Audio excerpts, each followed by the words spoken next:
Well, good afternoon, everybody, and what an extraordinary day we've been having today. I don't know whether you noticed, but we were thrown into darkness for a couple of minutes earlier on, and I thought that was rather emblematic of this conference in very extraordinary times.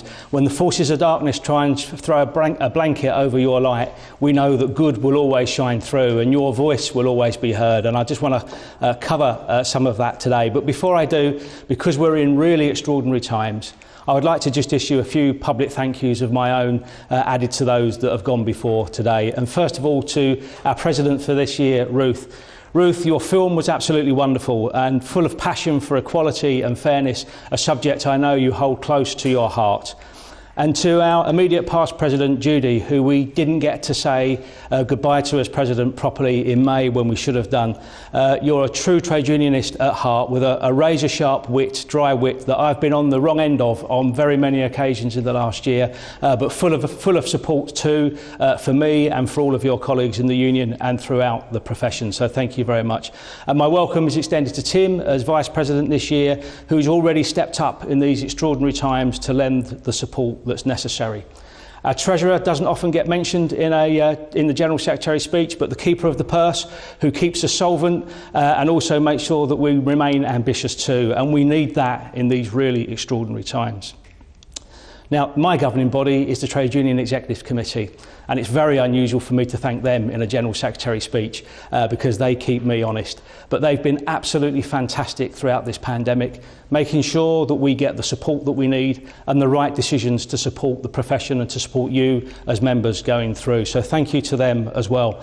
Our local officials on the ground, building those local communities that I talk about, making sure that people feel well supported. From Simon Kidwell, Dan and Ray in the Northwest with their Corona casts, right through to the branch meetings. The last one I did was with Paul Gosling last night down in Devon.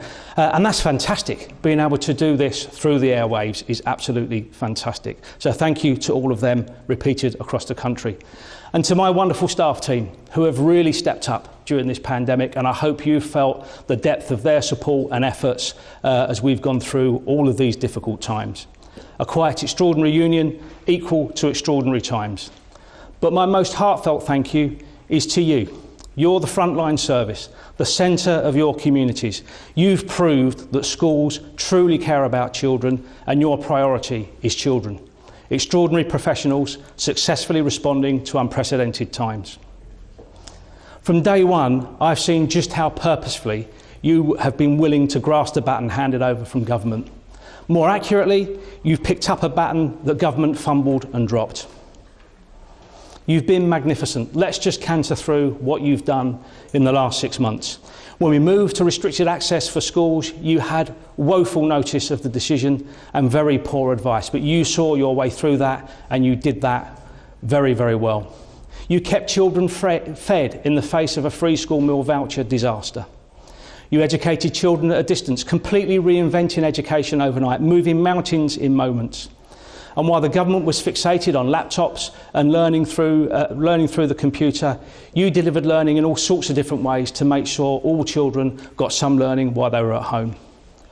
And then we got to the partial reopening of primary schools, where we were talking to government about what was possible, and the Prime Minister came forward and promised that all primary schools would be fully open before the summer break.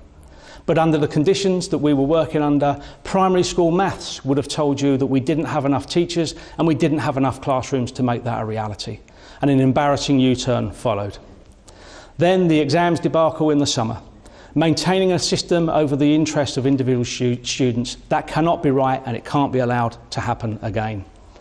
And then the indignity of 11th hour advice, literally 11th hour advice at 11 o'clock on a Friday evening before the last bank holiday of the summer before we came back to school, forcing you to work through the remainder of your precious break before coming back to the most demanding start of a school year that you will ever face. And when you get there, the failure of test, track and trace. Keeping children at home that don't need to be at home, keeping teachers away from school for longer than they need to be kept away from school, and the indignity of the Health Secretary trying to blame you for the failure of the test, track and trace system. We will never forgive him for that. Education, if education is a government priority, why do the political cavalry always arrive when the battle has ended? But then came the insults too. No money to support what you have to do. We've heard about that in the motions today. The billions of pounds promised at the time of the election being eroded yet again by other priorities that come through.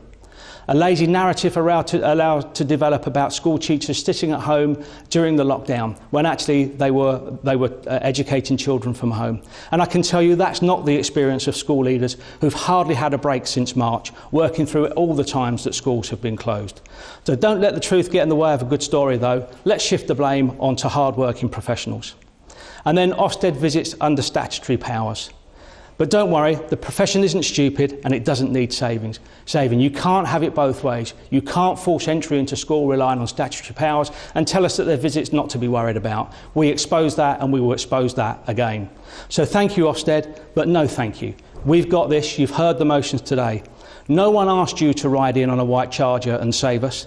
The pandemic has shown us just what a one-trick pony Ofsted really is. Now there's value in insight, not inspection, support, not sanction. But come on, Ofsted, we invite you in. You can do so much better than this. But then the insults continued. The insistence on using SATs still going forward, and we've had motions about that again today. But they will drive you towards serving the data master rather than serving those children that you most care about. And the failure to listen to the profession about planning for early eventualities in the 2021 exam series. But I'm hopeful that government's listening to us on that. Through the coalition that I described in an answer to questions earlier on, the government has stepped back from simply announcing a delay and is considering proposals put forward by all the teaching unions and the National Governors Association. But the biggest insult is the government's decision to invoke the temporary continuity order. Now, these are nothing more than paper-thin, tissue-thin, meaningless powers, with politicians talking tough in the face of their own failures.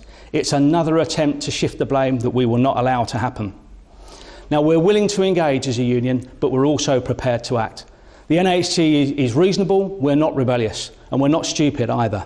We will give freely of our members' expertise, and we will give freely of their advice. We've grown by nearly 18% in the last 3 years. School leaders resonate with what we say and we repeat what they say. We are the authentic voice of school leadership. And we've had a huge boost to that membership during the pandemic. School leaders run into trade unions for support and advice and help. Our voice now represents over 33,000 serving school leaders, and that strength of voice cannot be dismissed.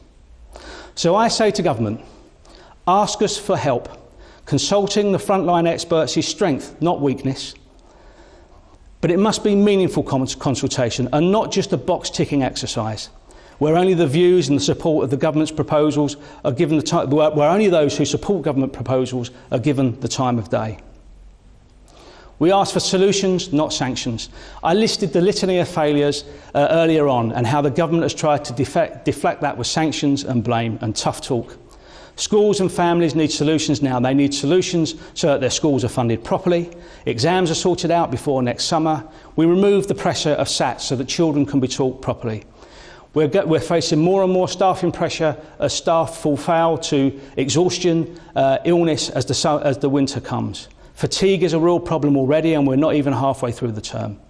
And then really practical things like how do we support blended learning at the same time as classroom learning? And then really practical things like how are we going to cope with cold drafted classrooms as the weather gets worse and worse throughout the end of the year? Now you can't fine parents into feeling safe. You cannot compel schools into greatness. Consult us and together we will find practical solutions that will truly support children and young people, free from narrow ideology. But we are prepared to act. Ignore us and we will act in the interest of our members and the young people that they educate, support and care about. They mean too much to NAHT members for politics to fail. In Jersey, we took action and we have a better relationship in Jersey with the government there. In Northern Ireland, we had to take action and we have a better settlement and a better relationship with the government there now. You've just heard through a motion of our struggles on the Isle of Man and how we proved that the system there wasn't caring, didn't support education and is now being completely rebuilt. And we started our judicial review process to expose the misdirection of the visits from Ofsted. But I don't celebrate any of those battles. They were all needless.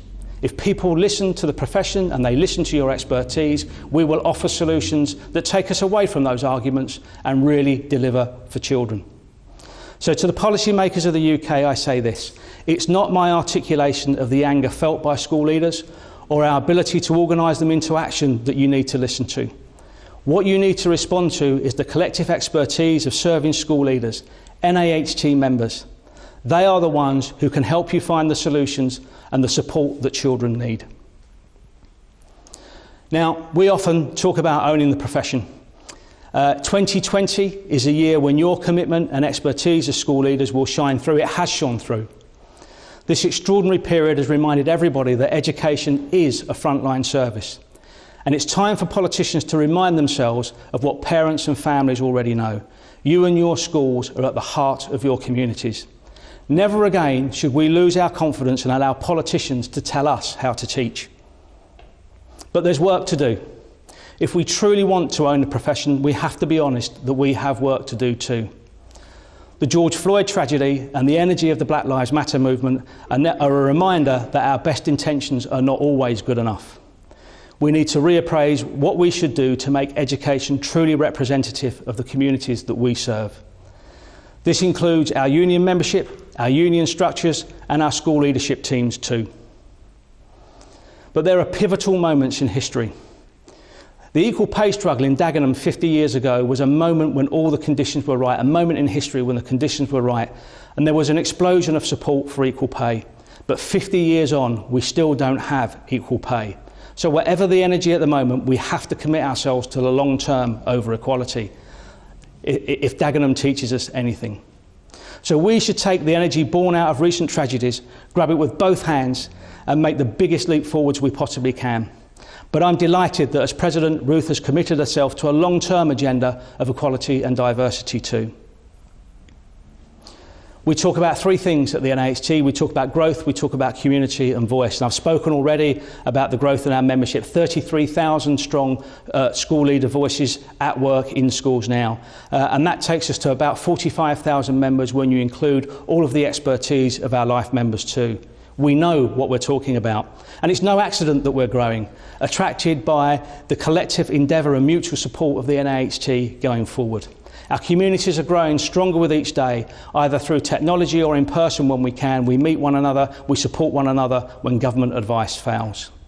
That means that when we speak, it's with the authenticity that it represents your voice. No government will ever get it right if it ignores that. Colleagues, I know you carry a heavy burden of responsibility, but you've proved that you're equal to the task. I'm confident that you will remain so, with the right support, a balance of solid, timely advice, but with freedom. Free from unnecessary regulation, free from unnecessary interference, and free to make the right decisions for your school. But free from blame shifting to shield political errors too.